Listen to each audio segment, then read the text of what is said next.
In this video, I'm going to show you how to fly your DJI Mini 5 Pro over water. This is one of the biggest fears new drone pilots have, but if you follow these tips, you can get some amazing results, all whilst keeping your drone safe.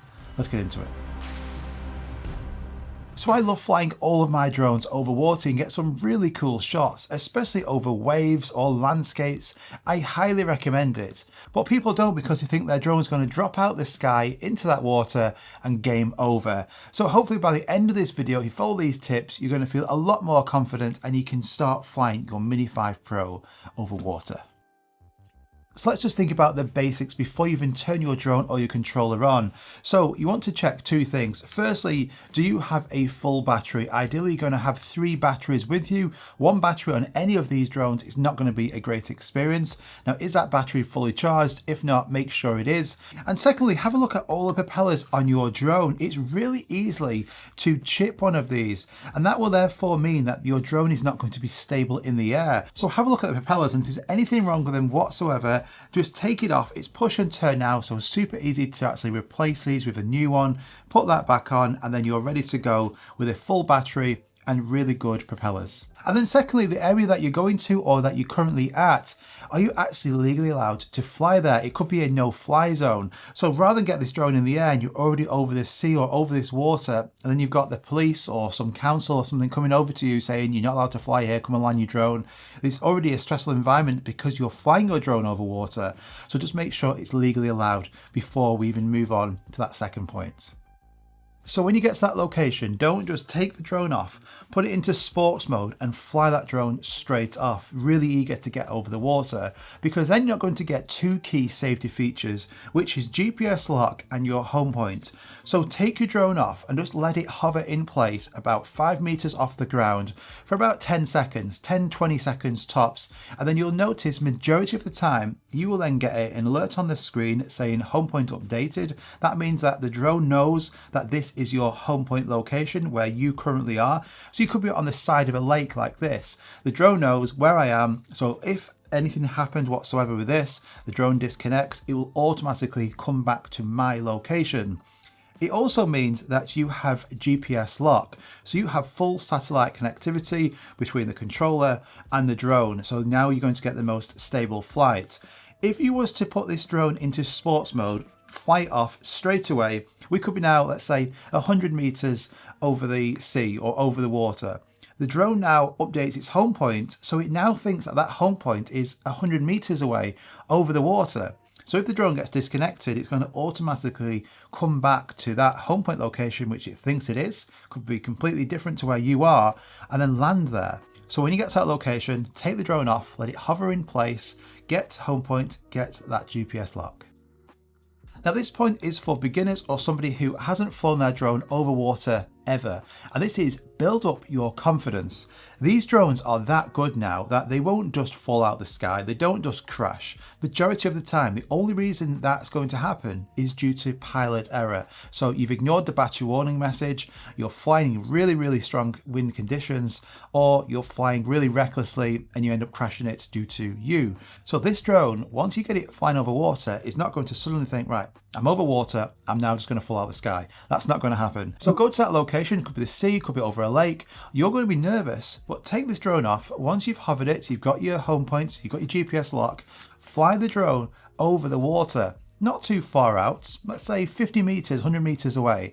So you can clearly see that drone where it is, and it's just over the water. You will then build your confidence, realizing that that drone hasn't just suddenly fell out the sky. Take some photos, some videos, fly your drone around for a bit, and then once you've actually got that confidence, just actually hit the return to home button and see how the drone actually will automatically come back to where you are. Once you've done that, send it out a bit further and then a bit further again, and then automatically your confidence is going to build up so much that all those nerves just go away. Now this is really important, get the shots that you want first. So say I go to a location and I'm over the sea here, but in the distance there's some really cool waves going on and some rocks. It looks really interesting and it's quite a bit away from the location that I'm currently at. So I've got a full battery, so what I will do is I will take the drone off and I will fly to that location first of all. So I'll put it into sports mode so I can get to that location quicker, and then once I'm there, I'll put it back into normal, so my sensors are back on, and now I will get the photos, the videos. I could do various shots in that location. I could be over there for 10 minutes. Now, once I've got all of them shots, I will bring that drone closer to me, because by now my battery might be under, say, 50%. So I don't want to be really far away and then having to worry about this battery life or if things go wrong, which we're going to come to. So every time I take one of my drones over water, over a lake, I'm getting all of the key shots first of all. So I'm going to fly that drone out to the furthest point, get the shots whilst I've got a full battery, and then once I've brought it back to me, I can still continue getting shots. I might get some top-down shots over the waves. It's pretty close to me, so I'm not that fussed about the battery life. Don't do it the other way around. That's how it goes wrong really fast. So before you take off, have a look in that location for a plan B. What if things go wrong and you can't get your drone back? And this is really important. So let's just say you've got the drone over water, it's some distance away, and something changes. This could be the wind, it could be not looking at the battery percentage, you could have ignored the battery warning message, and you can't get this drone back for some reason. You're then going to be really panicky, you're going to be stressing out, you're going to be looking at that battery message, all of these warnings are going to be popping up, and eventually that drone is going to just fall into the water, and therefore then people then start putting themselves in risky situations trying to recover this, which is what you don't want to do. So if you actually pre-plan and have a plan B in place, you could minimize this. So this shot here, I'm over the lake, I'm quite a distance away. So if I was to rotate this drone around, I can see some potential places where I could land this drone as a last resort and then go and recover it myself. But this area here, this is fairly busy, there's quite a lot of people around. So one, I don't really want to be landing it where there's people due to risk of injuring or hitting them. And B, this could also be stolen pretty easily because it's just lying there on the floor. But if I look at this location just a little bit further around, it's really remote, there's nobody around here, there's a place where I could land this drone. So whilst I'm flying the drone over this side of the lake, that is my plan B. Now, if you're over the sea, it's going to be a lot more difficult trying to find a plan B, obviously. Don't be just landing it on someone's boat and going, I mate, you're my plan B. But you could be like a mile away over the sea and it can't get back to you, but you could get it to the shoreline like a mile away. You see a little bit of sand there, there's nobody around, just land it there and then you can go and actually retrieve it.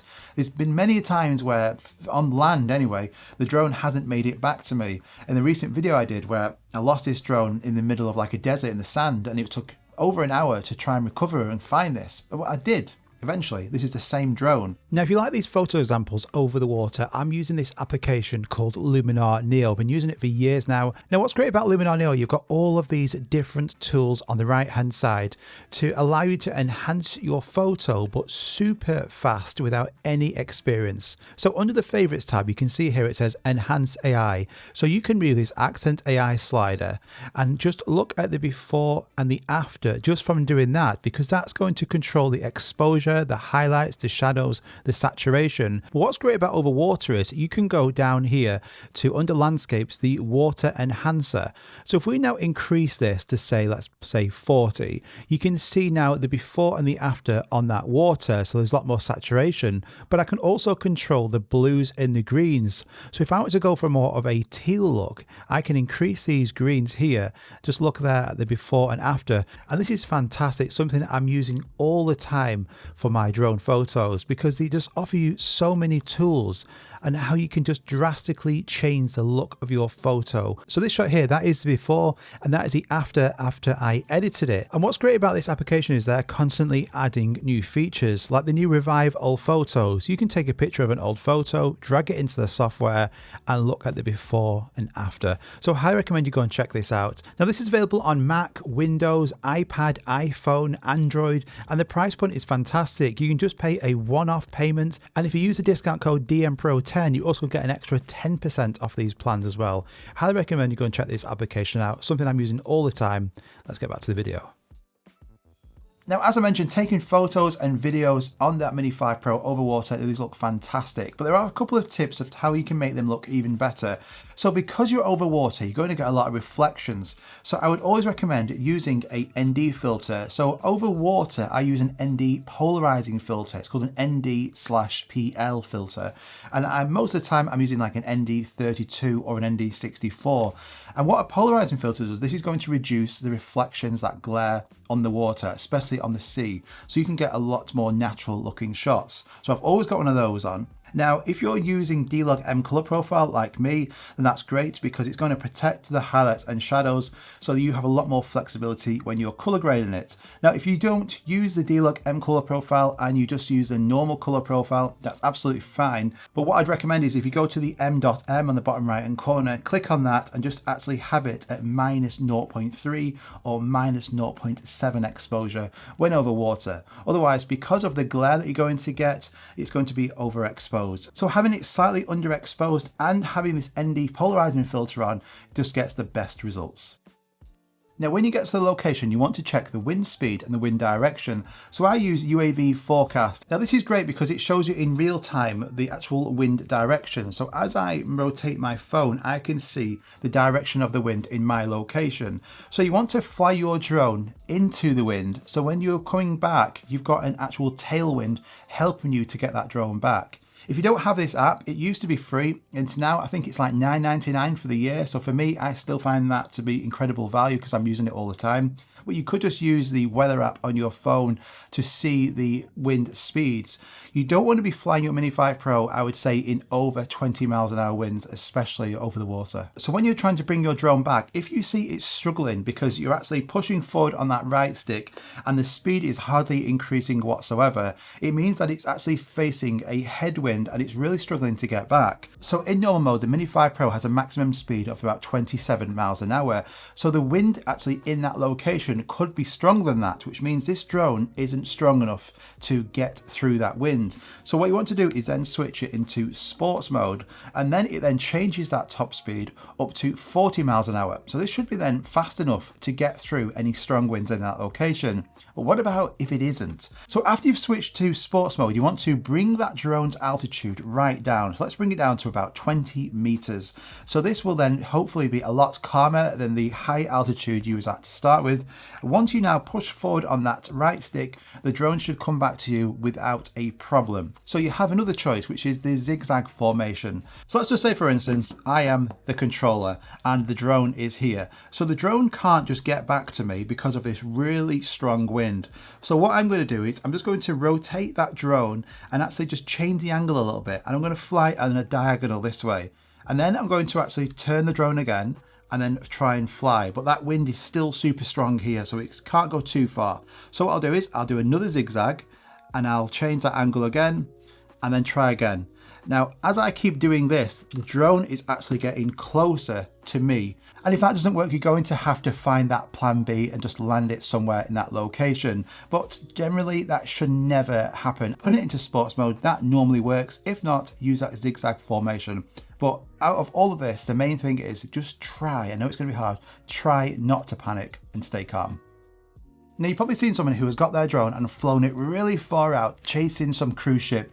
Now, this is such a bad idea, and really do not do this unless you want to lose your drone. So they've probably got the drone, put it into sports mode, and then this is going to deplete that battery really fast because you're going all the way out to this distance where you don't know what the wind conditions are like. And then once you've got there, you're not just going to be like, oh yeah, I've made it, I'm going to fly back now. You're not. You're probably going to get some pictures or some videos of these boats or these cruise ships. And this is why it's such a bad idea, because once you then try and get the drone back to you, the battery percentage is that low, it probably is not going to make it back. Even that wind direction, it can change so much out at sea, and the ship itself is going to cause erratic wind as well.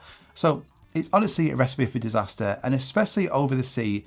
If that drone doesn't make it back and this lands in salt water, it's absolutely goosed. There's no way this is going to be recoverable. Now, if this drone was to crash in not salt water, and you then take that battery out, let it dry out for a few days, you'll probably find that it still works. Now, if you're on a speedboat, for example, and you want to take this drone off and get some shots of you, could be some tracking shots, don't get the drone and actually put it on the deck of that boat and then go into controller and take it off. Because of the boat and the compass on the drone, it's going to mess this up completely. So you might find that you actually take the drone off and it just crashes straight away. So the main thing you need to do is get confident with doing palm takeoff and landings. So all you do is unfold the propellers, have the drone in your hand like this. I use it this way, so I've got my thumb and finger on the other side. So once the drone's in your hand, have your arms stretched out so the propellers are nowhere near my face, and also the propellers aren't going to hit my hand either. And then on the controller, you can hit takeoff. Now the drone then, the propellers are going to start spinning and it's going to start to slowly take off.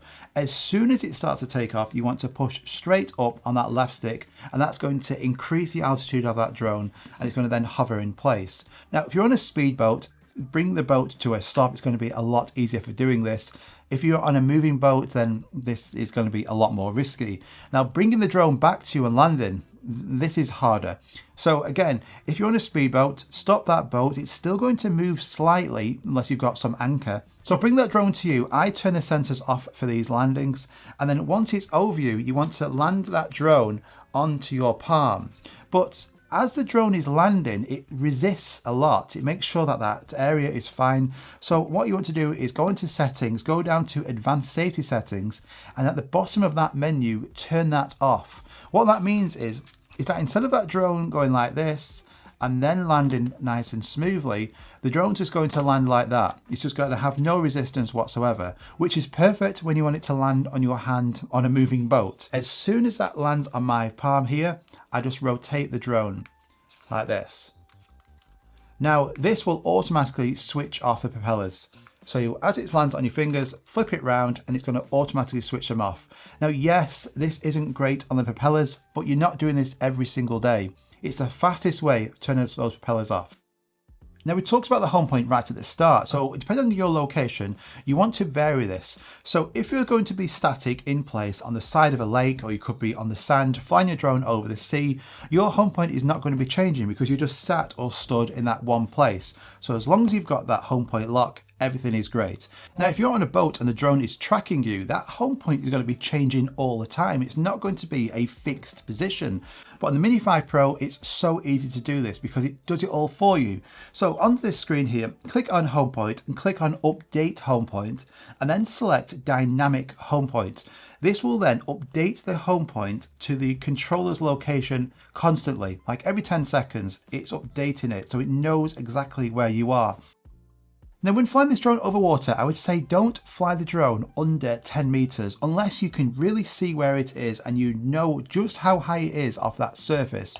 Because of the sensors on the bottom of the drone, these are detecting for landing and also the distance from that ground. But because it's a reflective surface over water, because of that glare, it can mess up these sensors and you don't get a particularly accurate reading. So if you keep that 10-meter safety barrier, you're generally going to be fine. But the Mini 5 Pro also has a good trick that it has that 2x crop. So you can actually click on 2 times. It's going to then crop in to a 48mm equivalent, which makes these water shots look a lot closer than they actually are. So you can be, say, 10 meters off the ground, hit 2 times, and it looks like you're really close to that water. So you can get some nice low shots, but really you're just using that 2x zoom. So the Mini 5 Pro, again, take advantage of the features that you have. You're going to absolutely love flying over water. You can get some fantastic shots. Just practice it, save this video, and then go and have a go.